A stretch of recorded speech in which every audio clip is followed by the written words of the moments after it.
Pacific Palisades, California. This is an area that I know well. I lived in this area for some time. In fact, this entirely destroyed building right behind me, this is a restaurant, Casa Nostra.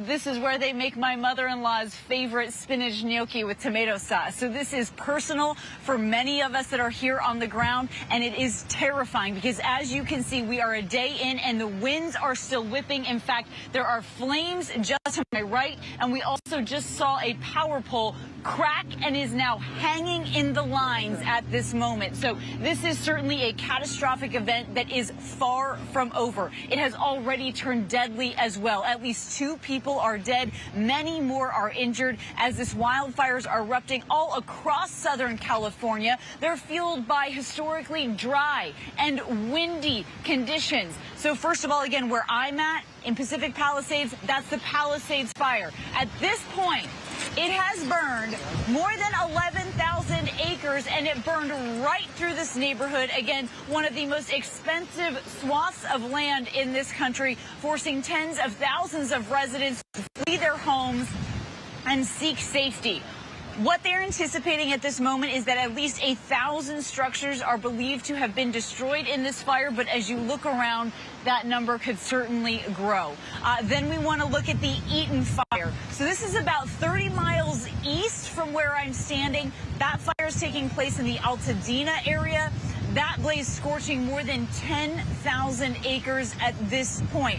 These fires, though, are continuing to grow. LA County Fire Chief confirming that is the fire, the Eaton fire, where 2 civilians perished. The cause of death for those people hasn't yet been determined. People were also injured in that fire as well. We also want you to know that we're watching the Hearst fire that broke out today. It's northeast of San Fernando. At this point, it's burning about 500 acres. We do know they were able to get air attack on that one early, though.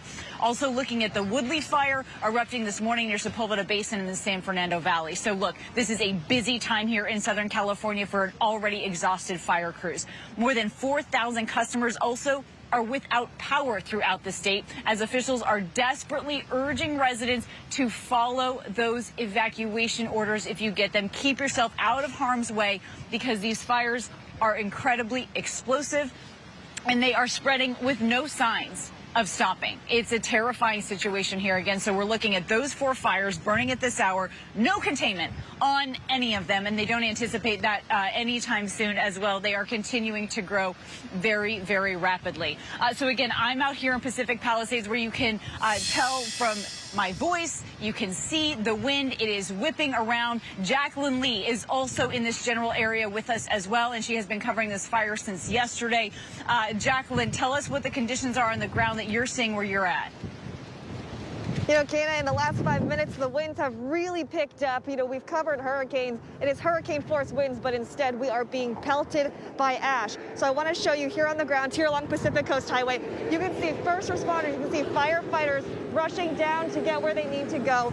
And, you know, Kayna, I mean, as you can see it from where you are, take a look at how thick this smoke is. Look at the smoke plume over here. We've seen at the top of this ridge line, we've seen it still smoldering, and earlier today it actually reignited and we saw flames earlier. And then if you take a look further down the highway, I mean, right over here, that parking lot has a bunch of cars that are now burnt out. It shows just how quickly this fire consumed the area in the last 24 hours. And just, you know, more incredibly over here is the Pacific Ocean. And normally this is a clear, beautiful, sunshine type day. But right now, given all of the smoke, given all the ash, and given the fire, this has been devastating for so many people who live out here. Kayna. I mean, there's certainly no question about the devastation. And I do want to mention here as well that Governor Gavin Newsom was just actually out here touring this area. He was walking around with firefighters. And one of the things that they were talking about is that what they're seeing here right now, this is catastrophic, but the issues are far from over. They will have new issues play out next week and next month and in the years to come. And Jacqueline, as you know all too well, living here in Southern California, it's not a quick recovery from something like this. And so what are you hearing as you talk to residents that are, you know, just worried about what they're doing in the next few hours here? Oh, absolutely. I mean, we've spoken with a handful of residents, some who even say they live up in these hills. And they actually came up to me asking if we know exactly where homes burned because they don't know the state of their home. There's been a lot of people on edge. We talk about evacuations, more than 30